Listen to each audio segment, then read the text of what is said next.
Tonight, before you close your eyes, I want you to do something you have never done before, and I want you to trust me just long enough to try it.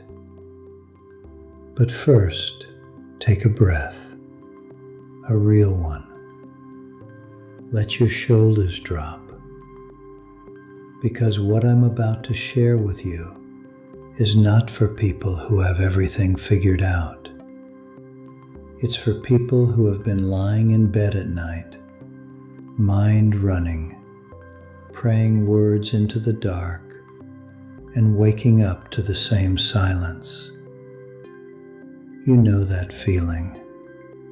The bills that don't resolve, the worry that doesn't sleep even when you do, the quiet question you would never say out loud.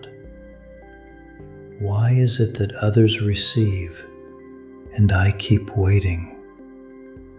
If that is where you are, if you have been faithful and still feel unheard, I need you to know something before we go any further. The problem is not your faith. Tonight, I'm going to show you what has been missing. And if this is reaching you right now, go to the comments and tell me which city or country you're watching from. Because right now in doing that, you are not just typing a location. You are planting your presence among thousands of people who are choosing tonight to believe that something is about to change. And if you haven't subscribed yet, do it now. Not for this channel, but as a promise to yourself that you are done standing at the door and ready to walk through it. There is something most people do in the last minutes before sleep that quietly closes the door to everything they've been asking for. And they do it without knowing, because no one ever told them that the night is not neutral. Your brain does not go dark when you sleep. It goes to work. And whatever you hand it in those final moments, the anxiety, the scrolling, the replaying of everything that went wrong, that is the instruction it follows for the next 8 hours. Science calls it the hypnagogic window, the narrow passage between waking and sleep where the mind is most permeable, most open, most willing to receive and act on what it is given. Most people hand that window to their fears, and then they wonder why they wake up feeling like nothing has shifted. Here is the open loop I need you to hold. There is a specific number, known across ancient traditions and now confirmed by what we understand about the sleeping brain, that when written on the body before sleep, changes what that window receives. I'll show you exactly what it is and exactly what to do with it.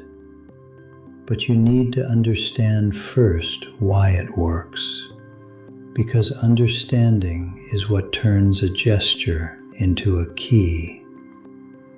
What I am about to show you is not new. It is in fact one of the oldest convergences between faith and the architecture of the human mind.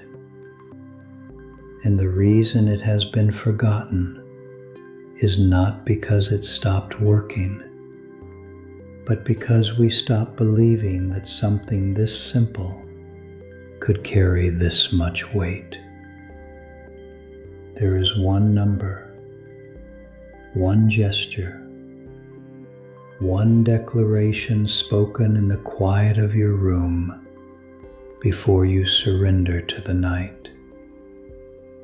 And when these three things meet at the right moment, in the right order, something in you becomes available to God that was not available before, because you are no longer just hoping while you sleep.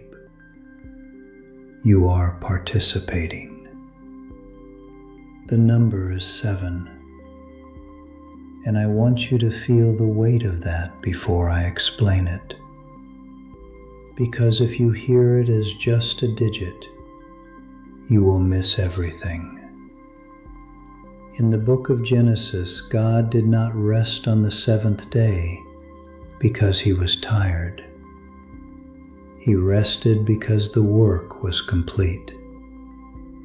7 is not a pause, it is a seal. The word in Hebrew for 7, sheva, shares its root with the word for oath, for fullness, for a promise that has been satisfied. The number appears 735 times across the Bible, woven into the structure of revelation, into the rhythm of creation, into the very architecture of how God communicates completion.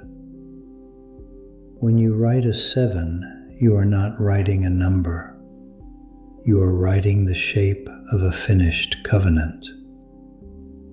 Then there is the Kabbalistic tradition, which teaches that the night hours, particularly the hours between midnight and 3 in the morning, are the period when the veil between the visible and invisible world is at its thinnest, when the upper worlds are most accessible to human intention.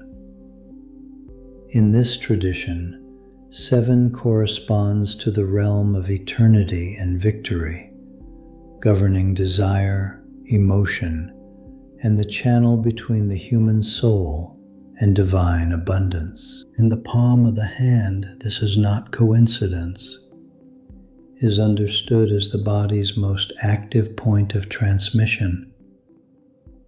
It is from the hands that healers channel, that blessings are laid, that oaths have always been sworn. Writing on the palm is the oldest address label in human spiritual practice.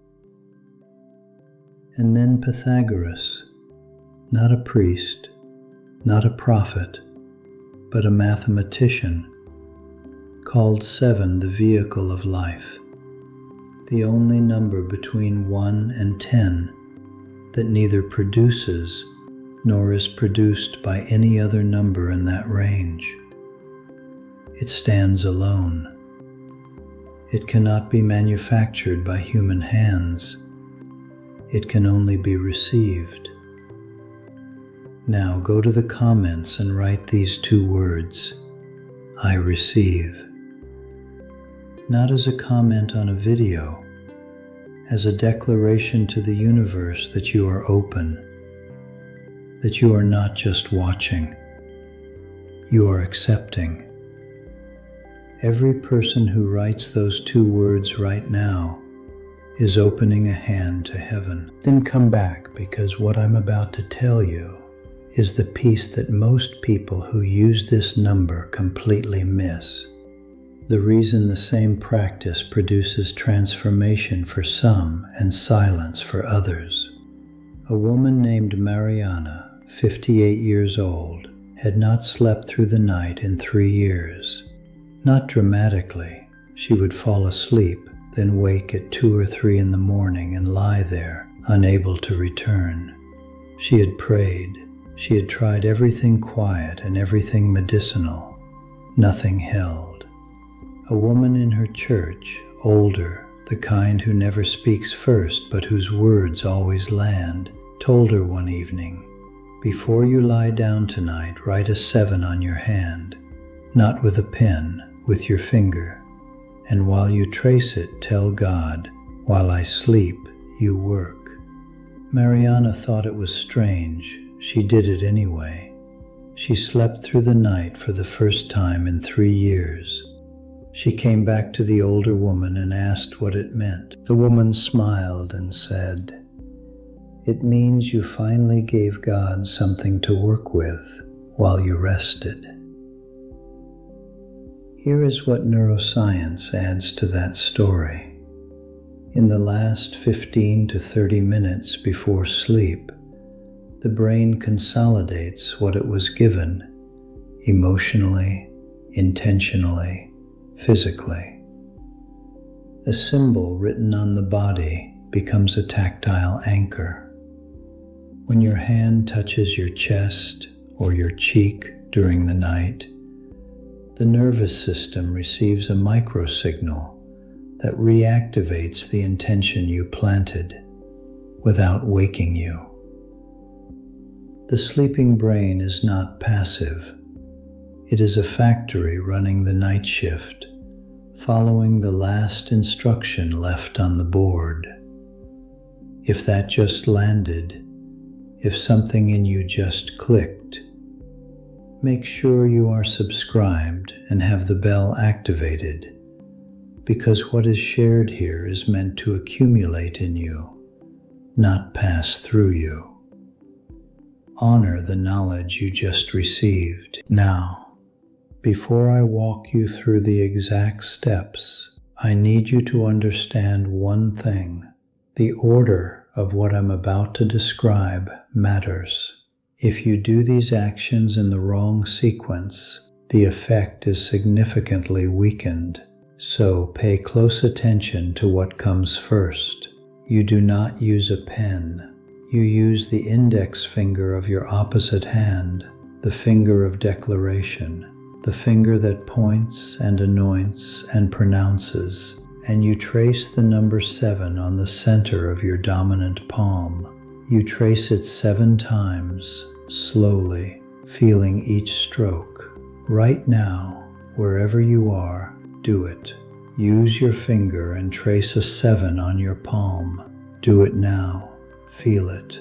On the 7th tracing, you pause, fingertip resting at the center of your palm, and you say, aloud or in silence, "While I sleep, you work. While I rest, you restore. I receive what you have already prepared." Then you close your hand into a loose fist, as if you are holding the number, and you place it over your heart for 3 breaths. And then you release it, and you lie down. 1 tracing is a thought. 7 tracings is a commitment. The closed fist over the heart is the body sealing what the mind declared. And right now, someone you know is lying in bed tonight, feeling exactly what you felt before you found this.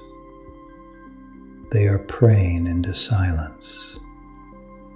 They are exhausted in a way they cannot name. You, by sharing this with them, become the answer to a prayer you never even knew you were part of. Send it to them, not as a video, as a lifeline. Here is what I need you to hear clearly, because this is where most people quietly undo everything. The gesture means nothing if you carry your phone into it. The last thing most people look at before sleep is a screen. And what lives on that screen is precisely the opposite frequency of what you are trying to plant. Conflict, noise, the weight of other people's urgency pressing into the last minutes of your night. You cannot write a sacred number on your hand and then hand your mind to chaos. The ritual is not just the tracing. The ritual begins the moment you decide that tonight, the last thing you give yourself is not a notification. It is an intention. Put the phone down before you begin. Let the room be quiet. Let your body understand that what is about to happen is different from every other night. The number on your hand is a seed, but a seed planted in concrete does not grow. You came into this knowing something was missing, and now you know what it was. Not more faith, not louder prayers. A posture, a gesture that tells your body, your mind, and the night itself that you are no longer just waiting. You are participating. The number on your hand tonight is not superstition. It is a key cut from the oldest understanding of how the human soul communicates with what is greater than itself. Use it and think right now of one person, someone you know who lies awake, who prays and feels nothing return, who is tired in that deep way that sleep alone cannot fix. Be the one who sends this to them tonight, not as a message, as a mercy. Before you go to the comments and write this. Tonight I write the number of God upon my hand, and I sleep in peace. What is mine is already prepared. I receive it now. Amen. Every word you type is a seed planted in the soil of the night. You are not closing a tab. You are opening a chapter. Write it and believe it. You did not find this by accident. The night that is waiting for you is not like the nights before. You know what to do. Now go and rest, and let God do what He has always been waiting to do while you sleep.